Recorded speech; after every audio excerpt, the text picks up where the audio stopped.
ದೇವ S B ನಿಂದ ಪಾಟೀಲ್ನ ಕಡೆಯವನು ಹೊತ್ತು ಕ್ರೋಜ್ ಬೆಲೆ ಬಾಳುವ ಬಂಗಾರದ ಪದಕ ತೆಗೆದುಕೊಂಡು ತಿರುಮಲ ಕಡೆ ಹುಟ್ಟಿದ್ದಾನೆ. ನೋಡಲಿಕ್ಕೆ ಅವನು ಎಂತ ಉಡುಪು ಧರಿಸಿದ್ದಾನೆ.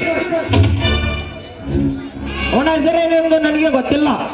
ಅವನ ಪರಿಚಯ ನಿನಗಿಲ್ಲದಿದ್ದರೆ ಅವನು ನೋಡಲಿಕ್ಕೆ ಹೇಗಿರುವನು? ಸುಮಾರು 6 ಅಡಿ ಎತ್ತರ, ಜೋಗಿ ಸ್ಟೈಲ್ ಕೂದಲು ಬಿಟ್ಟಿದ್ದಾನೆ. ಅವನು ಯಾವ ತರ ಪ್ಯಾಂಟ್ ಶರ್ಟ್ ಧರಿಸಿದ್ದಾನೆ? Blue shirt, white pant. All right.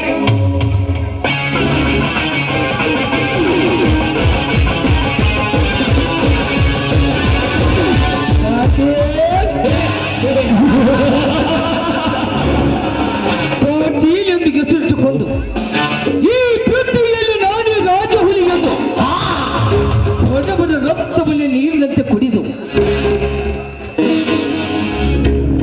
ಕಲ್ಲಿನ ಕೋಟೆಗಳಿಗೆ ಕುಳಿತು ನೀ ಆಡುತ್ತಿರುವ ಆಟದಲ್ಲಿ ನಾನೊಬ್ಬ ಕಾಡಿನ ವೀರನಾಗಿ ಬಂದು ನಿನ್ನ ಶ್ರೀಮಂತಿಕೆಯನ್ನು ಸುಟ್ಟು ಬೂದಿ ಮಾಡಿ ನಿನ್ನ ಗೆಲ ಕಲಿಸುವುದಕ್ಕಾಗಿ ನಿಂತು ನಾನು ಮಾಡುತ್ತಿದ್ದೇನೆ.